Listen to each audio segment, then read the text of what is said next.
คันหน้าพี่น้องนี่เดี๋ยวนะเดี๋ยวนะ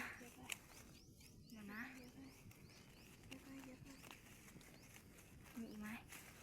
หมดแล้วเหรอกำลังม่วนกวาดตึงเพลงเลยนี่ว้า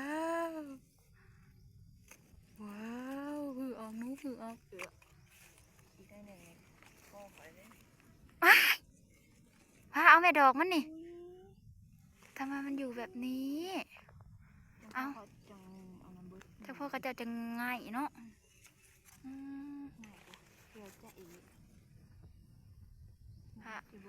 เอารถไมคโครมาดู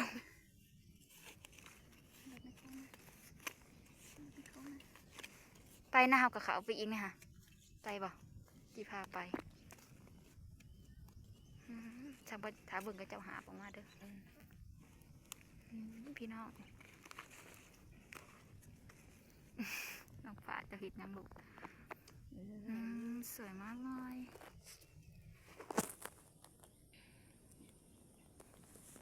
จิ้มขนม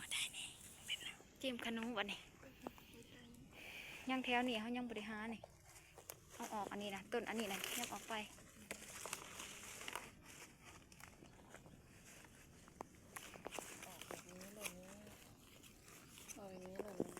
ขากะหรี่เอาเน่เดี๋ยวออกมันนะ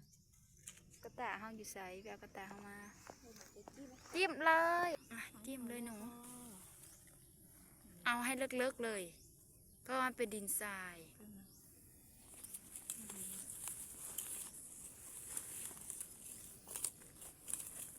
ห้าบดขี่ห้ากับขี่เก่าเขากับพ่อกินอยู่แล้วกับมันมีให้เก็บ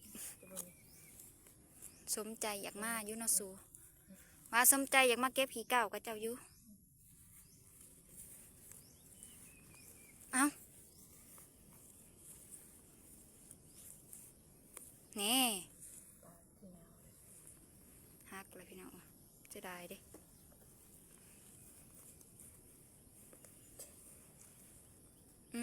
นี่นะอู้ยังสิออกลายอยู่ผ้าเอ้ยกักซากยุงเนี่ยเขานอนเขาหนังถ่ายอยู่ในเป็นมาวางในหนูมาวางในนี่ปาดเลยไปหยั่ง